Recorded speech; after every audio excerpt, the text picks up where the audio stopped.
help, I need you to think of, and this is if you're a movie buff, I imagine there's a few in here that like to go to the movies. I need you to think through the trilogies. There have been a lot of great trilogies. 3 movies, in case you didn't know what a trilogy was, 3 movies. There's a lot of really good trilogies out there. I need you to just share with me what you think is the greatest trilogy, greatest 3 set of movies. Throw it out there. I heard somebody say Star Wars, Godfather, Lord of the Rings. Janet, you and I right there. That's we have so much in common. I'm going to be in here praying and repenting because I have too much in common with Janet. All right, give me another one. You got more? Somebody said Toy Story. Okay, somebody else? Harry Potter? Aren't there like 8, come on Lily, aren't there like 8 Harry Potter movies? I know you're like the greatest series, right? All right, I was going with trilogies there. I'm gonna pick on Toy Story in just a minute because there's a trilogy, right? A great trilogy. In fact, a trilogy that should have been completed with the 3rd movie. It was a great ending to that 3rd movie, and now they're coming out with the 4th one. So I guess we'll see with that 4th one whether they can pull off what is not normally done. 4th movies don't do very well, do they? Typically, not always, they just typically don't do all that well. Trilogies really shouldn't have a 4th movie anyway, or they'd be called forages, I guess. I don't know. The purpose of that 3rd movie is to wrap it all up and complete. Anybody here see the 4th movie to the Indiana Jones? Wasn't that awful? Oh, that was bad. They shouldn't have made it. If you're like, I didn't know they made a 4th one. I mean, I know there's Raiders of the Lost Ark and whatever, that 2nd one, Temple of Doom, and that 3rd one, The Last Crusade, but I didn't know there was a 4th one. In fact, who makes a 4th movie after The Last Crusade? Somebody messed up there. 4th movie shouldn't happen. 3rd movies are supposed to wrap it all up. Okay, so this is what I'm feeling as I'm getting into, we as a church, in case you're new, are going through a Bible reading plan. These are out in the lobby, little plug, little commercial. And we are going through, we just finished Genesis, we're now into Exodus, and we're trying to discover this whole theme of I'm into God, I'm devoted to God. This is how I felt though this week, because I was reading that beginning of Exodus like we're all supposed to, because that's where we're at, and it just felt like the 4th movie to me. It felt like everything had wrapped up so beautifully in Genesis. Everything should have been done, and then that 4th movie came out and undid everything that was supposed to be wrapped up. And I know you're thinking, wait, Jeff, that was only like the 1st book of the Bible. That was Genesis. It's only 1 book. We're in the 2nd book. That doesn't make sense. It doesn't make sense unless you're able to split up Genesis into a nice, beautiful 3-movie series, which I'm about to do for you. I'm going to share all of Genesis in 3 movies, if you'll indulge me, if you'll allow me to. I want you to actually feel that Exodus is like that 4th movie. It should feel uncomfortable. It should feel like, oh no, here we go again, but why? I thought everything was done, and now we're doing it again. And here's the deal. I'm qualified to do this, kind of, because before, everybody as a child has this dream of what they want to be when they grow up. One of my dreams was to be a movie maker. I grew up in Orange County, right next to LA County, and I actually toured UCLA thinking that's where I was going to go before I ended up going to school out in the middle of Tennessee. UCLA, Tennessee, what? But I did, and because God had other plans for me. But had I not, maybe I would have made the first Genesis trilogy. And it would have gone something like this. Now, before I share what I'm going to share with you, there is another reason for doing this. I want to just share these 3 movies that I have in my head, and then I want to just read out of Exodus, just one passage of Scripture, and I want you to feel how uncomfortable that is, but there's another reason for that, and it's because we live in a day and time where it just feels like the 4th movie. It doesn't feel right. This isn't the country that we grew up in. Some of you are young, like, yeah, it is. I'm growing up in it now. But it doesn't feel like it to some of us that have gone a generation or two. And what we're feeling is something's missing, something's wrong, something's broken, and it seems like, and what I want you to do is to see that this terrorism problem's not going away, the bullying problem's not going away, the things people are posting online with mean-spiritedness not going away, the politicians being completely mean are not going away, and the laws that they've enacted that are allowing us to kill even the innocents not going away. There's a lot of violence in the world, right? This doesn't feel right. This isn't right. This isn't how it should be. And so what I want to do is as we read just that one passage in Exodus, I want you to feel, yeah, I'm starting to feel that's what's going on today, and maybe there's a reason for it, and we can discover that together. All right, so now if you'll indulge me, I would like to share with you Genesis in 3 movies. My first movie would be about Noah. Now, Noah, I believe, we can take from the very beginning of the Bible all the way up through the story of Noah and cover it in one movie. I think it can be done. And I know what you're thinking. You're thinking, there's been Noah movies, Jeff. Yeah, Evan Almighty, that was funny. I enjoyed that, but that's not true to the script, the Bible, right? And then there's the Noah movie with Russell Crowe and Emma Watson, and if you saw that, you're like, what? This is in the Bible? No, it's not. They took so many liberties. There's like these angels that are fallen, and they're all light, because they're angels, I guess, and they're trapped in rock formations, and if anybody remembers, they kind of look like the Thing guy from the Fantastic Four. It was crazy, and if you're thinking that was the Noah movie, well, there was more to it. There was a great big flood, but that's the only part I remember. That was weird in that movie. Besides, Emma Watson, like I said, was in it, and I just kept thinking she was going to cast a spell or something. I'd sink the whole ship. So this Noah movie that I'm going to make, well, if God had other plans for me, he would have made. It's going to be different. It's going to be according to the script, and I even have a movie poster for it. That's what these are up here for. I've taken a lot of time to craft this and paint this and draw this, so here is my Noah movie poster. There it is.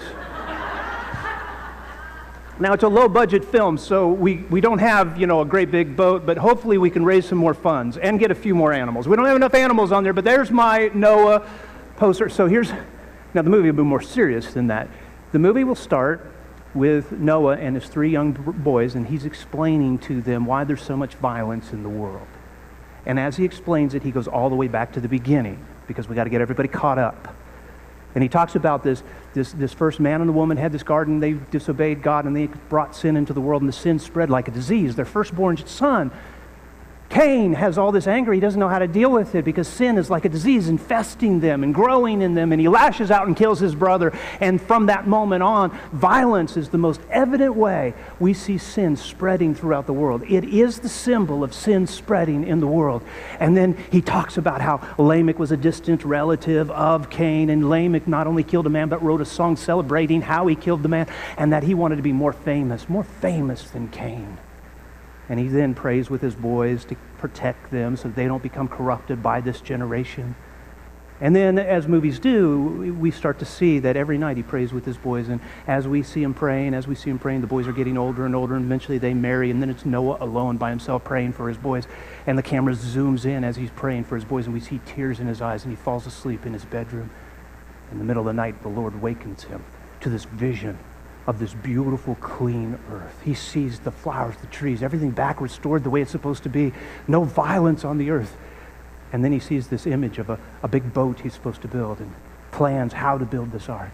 And he knows he's supposed to do it. The rest of the movie then would be him wrestling with how does he build this ark, and how does he keep people away that are trying to sabotage it, because these are violent people and they're harassing him and they're posting things online negative about him, and it's just, I'm going to take some liberties.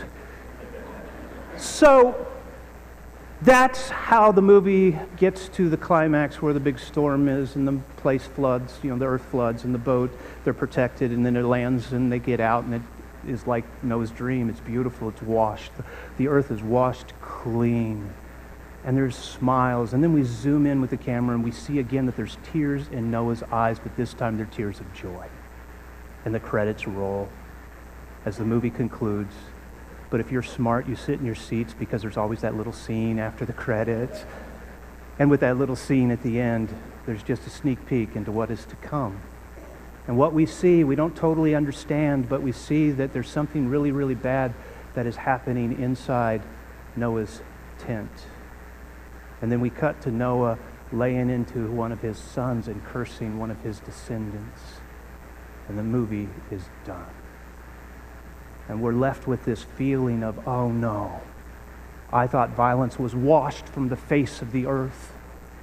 And yet it hasn't been washed because Noah and his family carried it with them. We need part 2. Of course, you have to wait a year for it. And a lot of publicity.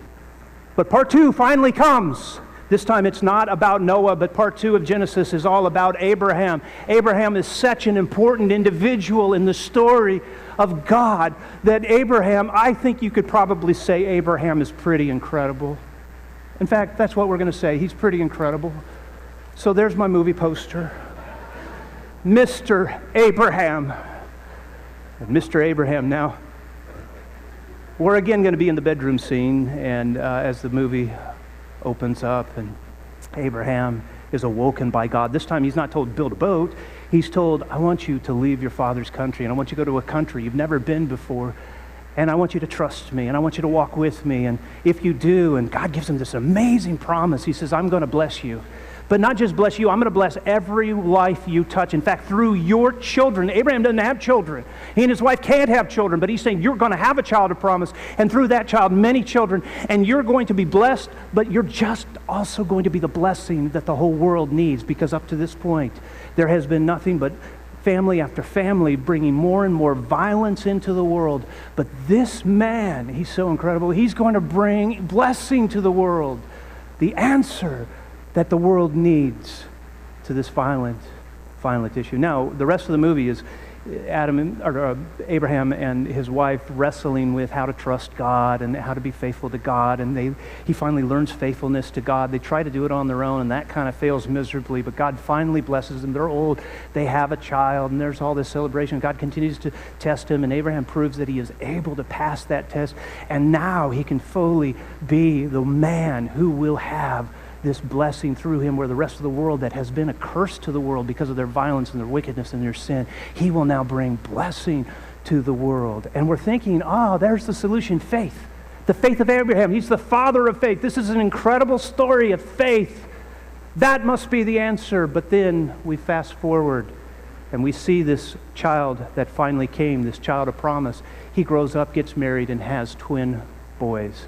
And those twin boys, they start fighting with each other. The younger takes the older's birthright. The younger steals the father's blessing. And the older chases down the younger to kill him. And he upsets other people along the way, ends up wrestling with God. There's a lot of fighting, a lot of turmoil in this guy's life. And we get the idea that even though this is the child of promise and that his children will bless the entire world and bring peace finally, we're not there yet. But that, of course, is the second movie. Don't you know that in a trilogy, the second movie has one job and one job only: to set up the third movie. To get everybody like, that's just awful, that can't be, we need a resolution. Wait a year, lots of posts about spoiler alerts and lots of little trailers that are so vague and everybody just has to speculate on them. But finally, we get the third movie. We can't wait for the resolution to this trilogy. We need it. We need it so badly. Washing sin away from the world, the earth did not solve the problem. The child of promise comes, and it's supposed to change everything, this blessing, because Abraham was faithful.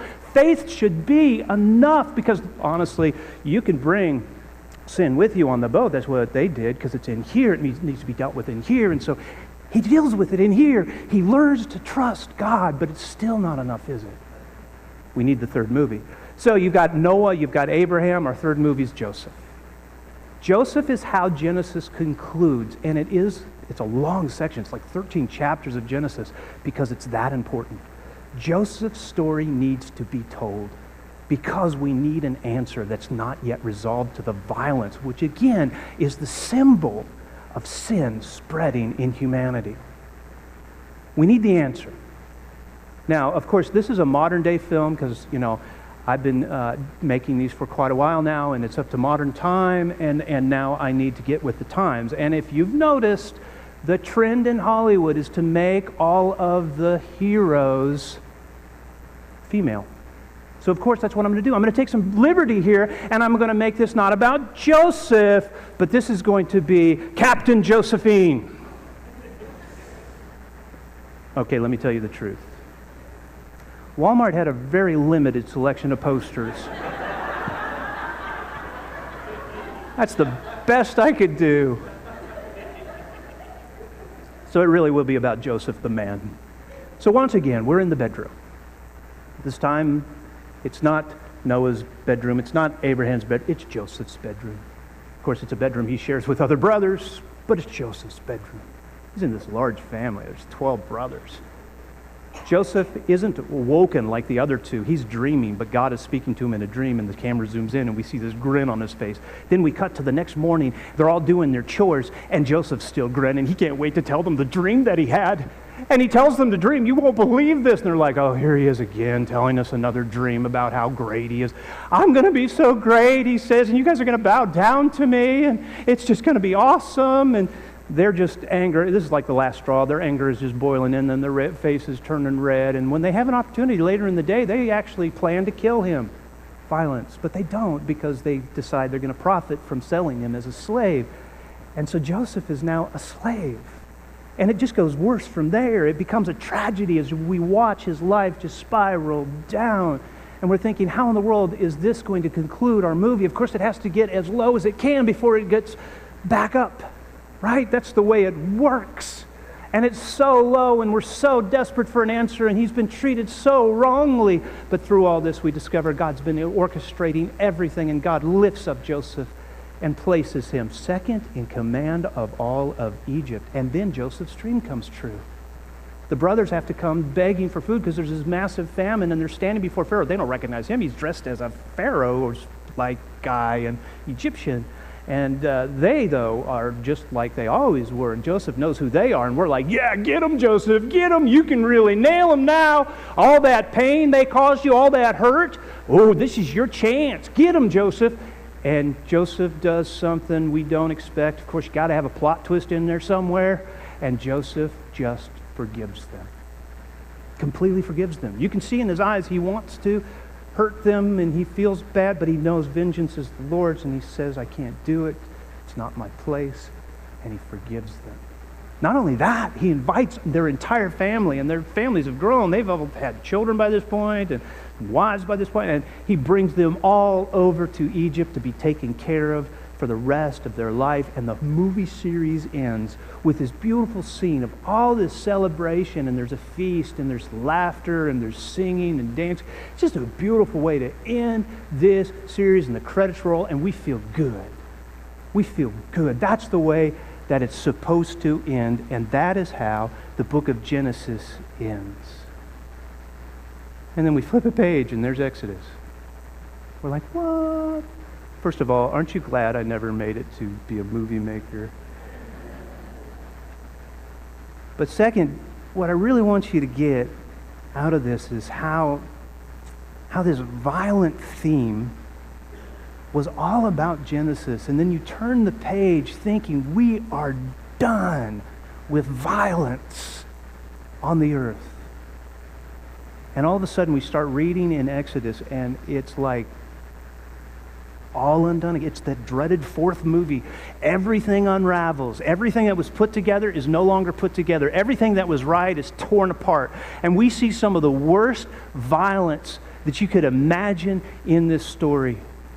It is worse than anything that has come to that point. If a movie was made out of this, it would open with a scene of these Hebrews. The Hebrews, by the way, are the sons, the children, the grandchildren, the great-grandchildren of the people group, Joseph and his brothers. These are the descendants of Joseph and his brothers. The ones, now I know a lot of time has passed, but still these are the descendants of, and yet they are not celebrating and laughing and dancing and enjoying being completely freed. They are enslaved.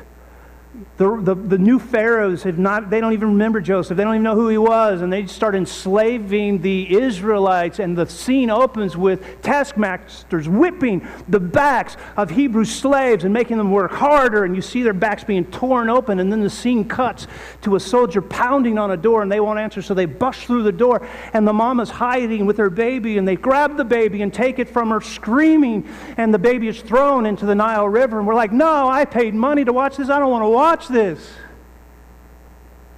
Just doesn't feel right. Because I thought Joseph solved it. He had love and forgiveness that flows out of love. And we just know that's right, don't we? Love has to be the answer. How could we go forward and find it happening all over again? Joseph answered the mystery. It can't be washed away. Our faith is important, but love. And every one of us knows, whether you're a believer or not a believer, in this room, outside of this room, every one of us knows the power of love, because every movie we watch in some way has the theme that love is more powerful than anything, worth fighting for, worth dying for. We know it to be true. And yet, it still isn't the answer? How can that be? And we struggle with this because there's wickedness and there's violence. And it's all starting over again. I think it's actually worse than we think when we first start reading about enslavement and the babies thrown into the Nile. It's worse because the hero of the story, we have Noah, we have Abraham, we have Joseph. The hero of this story, if we made a movie out of it, that hero would be Moses. I even have a poster for it. I didn't create it, but you need to see it in your mind. I think this is a brilliant title. Because it's the Exodus and they're coming out of Egypt, I thought maybe Straight Out of Egypt would be a good title for this movie. This theme of violence continues because there's something wrong. No, it's not with love. I think everybody knows and wants and desires love to win. But there's still something wrong. And I want to show you how bad it is so that we can discover what the answer is.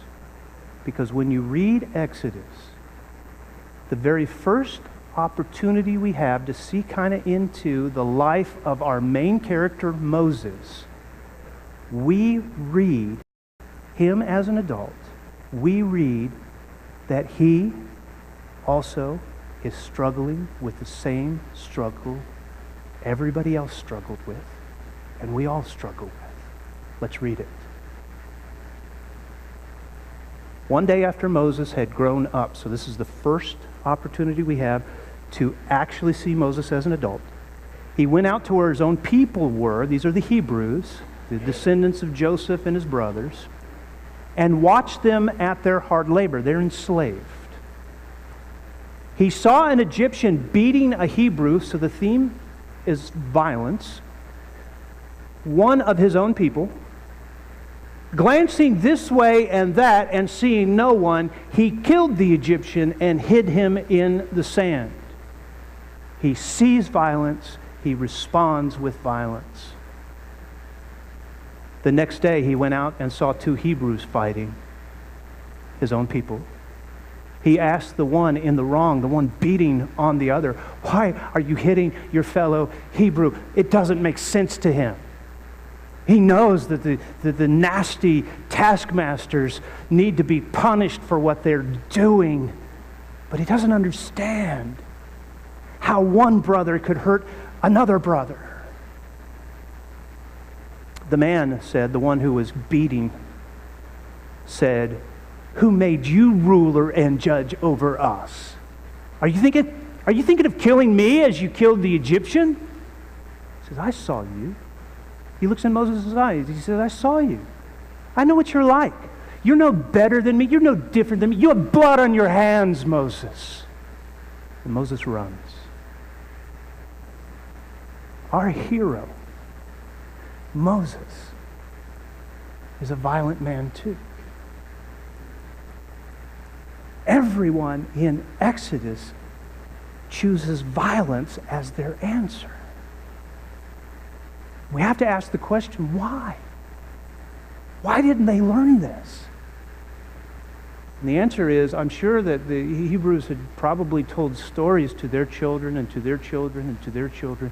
But at some point, because of the circumstances, maybe being enslaved and hard labor, they just lost that trust in God. They're not focused on Him anymore. They're not thinking about Him anymore. And the mistake we make is thinking that all we need is love. It's a great song. I think the Beatles sang it. But it's not all we need. Love is the answer. I don't want to take anything away from how Genesis ends because that is so important. But we need the whole story. All of it's important. You see, sin has to be washed away. It has to. But here's the key. You have to have a trust, faith-built relationship with God, or you cannot love. God is love. You don't even know what love is without God.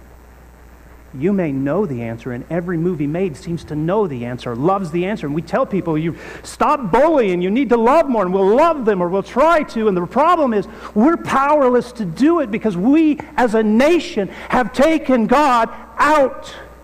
And are we any different than the Hebrews who are fighting each other, who have forgotten God? We're certainly not different than Moses, and we must remember that Moses, when he strikes down another man and takes vengeance upon him, actually does not have a close relationship with God yet. He hasn't had his encounter with God. He was raised as an Egyptian. He is probably not as pagan as the taskmaster. We understand why he's a violent man. He's godless. The Hebrews are displaying that they don't have a relationship with God. Moses probably heard some stories, but doesn't really have a strong relationship because he was raised in this culture, Egyptian culture of violence. He doesn't have an encounter with God until 40 years later, after he has run to the wilderness and comes face to face with God at the burning bush. Until that moment, he doesn't have God on his mind. Are we any different? You look at what's going on in our nation, and you have to ask the question, are we finally experiencing this fourth movie-like environment? Are we going back to the days of the Exodus? Is this because we as a nation have said we don't need God in it anymore? We know this is the answer. We know it. But it's powerless without faith. And as a country, we've lost our faith. And now we're suffering. And I hate it, and I hate seeing it, and I hate seeing what's going on in our schools. I hate seeing what's going on in our politics. This isn't how it's supposed to be. And violence is just a barometer. It really is. It just shows you how far away we have moved from God. And when we enact laws that allow us to be violent towards the most innocent in our country, it is the inevitable, because it is what happens when we walk away from God. And it's only going to get worse until we do something about it. And we can talk about love, and we can talk about love, and we can talk about love, and we can talk about love. And we can make more movies about love. And we write songs about love. And we know it's the answer. But it's powerless without God. And so you and I, we have to ask the question, what is our relationship with God? Because if we're going to make a difference, if we're going to make a difference in this community, if we're going to make a difference for Jesus, we need to get this right. We need to figure out, where are we right here, right now? Don't point to where others. It's so easy to point to others. Yeah, look at that state. They passed that law. Look how they celebrated when they passed that law. It's so easy to do that. And in fact, we might even post things. Oh, that's so awful. That's so ugly. That's so, and we're being so ugly doing it. We have to ask ourselves, are we close to Jesus? Because if we're not, we can wear his name, we can proclaim his name, we can do it in his name, and we will do it powerlessly. Being close, all in with God is our only answer. That's why this story is so important. And when you study Joseph's life, you find that he had what Abraham had, a very, very close walk with God. Moses will learn to walk with God. You and I need to learn to walk with God if we want hope for our children. If you're noticing some violent behaviors in them and the things that they enjoy and they actually get excited about those things, I'm not here to tell you what to cut off or what to limit. That has to be your decision. I'm not against, video games per se, but I think there's some first-person shooter games that they enjoy way too much, pulling that trigger. And we need to talk about these things in our homes. And some of you guys, I'm talking directly to you because you need to talk about it with yourself. And I'm not telling you where to draw that line. And I know some of you are really good about, hey, we're not going to have R-rated movies that have sex in them, and we're going to limit the number of words, and we have our list of words that are acceptable, and if that F word is thrown too many times, it's off the list. But then violence, that's not a big deal, is it? Again, I'm not going to tell you what movies to watch or what movies not to watch, but at some point you got to draw a line and say, wait a second, am I loving that more than I'm loving God? Because it's an indicator in my life that maybe I'm not very close to him. Because I'm loving what the world loves. Violence is always the indicator of where you're at with God. Take it to the level of sports, and I'm not going to at all draw the line with that. You have to. I love football, so I see nothing wrong with two guys colliding in midair for the ball. In fact, I like it. They got pads on! But you got to ask yourself, there's some of those caged-in sports where there's a lot of blood that flies. And if you enjoy that, you got to ask yourself, okay, it's not really about what you're watching, really, is it? It's about where your heart and your passion is. And if that's just an indication of you're like where the world is at, you've got to ask yourself, how close to God am I? Let me ask you this question. Do you blow up easy? Do you get angry easy? Are your kids scared of you? Is your spouse scared of you? Angie terrifies me.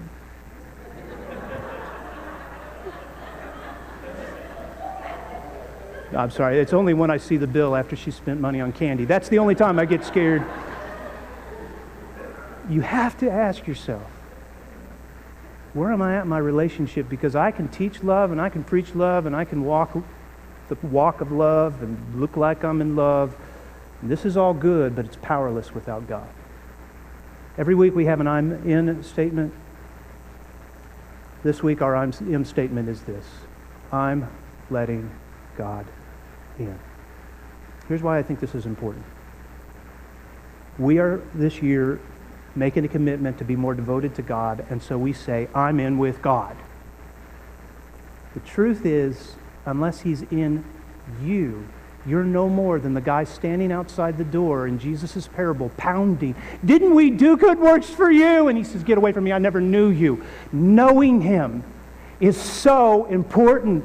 A walking, vibrant, growing relationship with him makes the love that you do. First of all, you have the motivation in the heart to do it, and it's God-filled and powerful. Are you letting God in? Is your life about a relationship with him? Do you hunger and thirst for that time with him more than you do whatever it is, that video game, that movie, that violence that you get a kick from? Again, violence is just the indicator of where you're at. You have to be honest with you.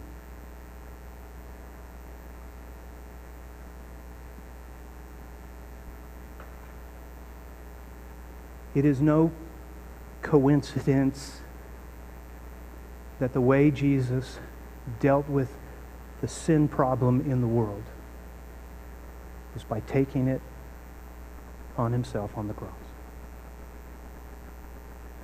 He took the violence of angry men, everything they could throw at him, whippings, beatings, nailings, crown pounded into his skull.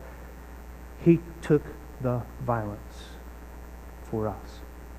The question we all have to ask is, are we willing to live for the man who took every sinful act we have ever done, displayed upon him in violence? Are we at least willing to look at the violence in our own lives and give that up to let him in? If you don't have a relationship with Jesus, you need to understand the depths he went to take what you have caused. You and I, we're guilty, and he sets us free through forgiveness, through the cross. And he cries out on the cross, forgive them. They don't know what they're doing. At some point, we do know what we're doing. Most people in the world, we need to reach out to them and we need to bring them to Jesus because they don't know. Most of us in this room, we know. Let's be more aware of what pain we're causing. If you needed to make a decision, this is your moment. We invite you to come forward. I'm going to pray. The worship team is going to come forward and lead us in a song. And we're just going to talk while everyone else is singing. So you just come forward. If you feel God drawing you, there's a reason you're here this morning. There's a reason he's drawing you. You just step out and come forward. This is your moment of decision. Whatever you need, you come forward. I'm going to ask that you stand as we pray.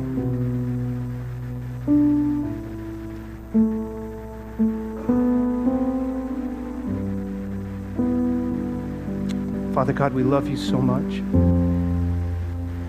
We're so sorry for the ways that we have hurt you. And God, for many of us, it's the first time we've really taken an honest look at what we allow into our hearts and minds. And we're sorry. God, we want so badly to be that city on a hill, that light to this world, that salt that changes the flavor of this world. We want to do it for our children, our communities. We want to do it in our workplaces. But God, we can't do it without that close relationship with you. You must become our passion. You must become number one. You must become everything to us. God, we want you in us, alive in us. We want that Prince of Peace, Jesus Christ, to be the kind of peace that we are becoming, the peacemaker we should be. We want to be meek as he is meek. We want to be like Jesus. And God, we're asking for you to forgive us again. As faithful as you are, we are supposed to still confess, and you're faithful to forgive. God, some of us just need to come and admit for the very first time publicly, because Jesus himself said, if you confess me before men, I'll confess you before my Father. I pray for the courage for people to step out of faith right now. We ask this in Jesus' name.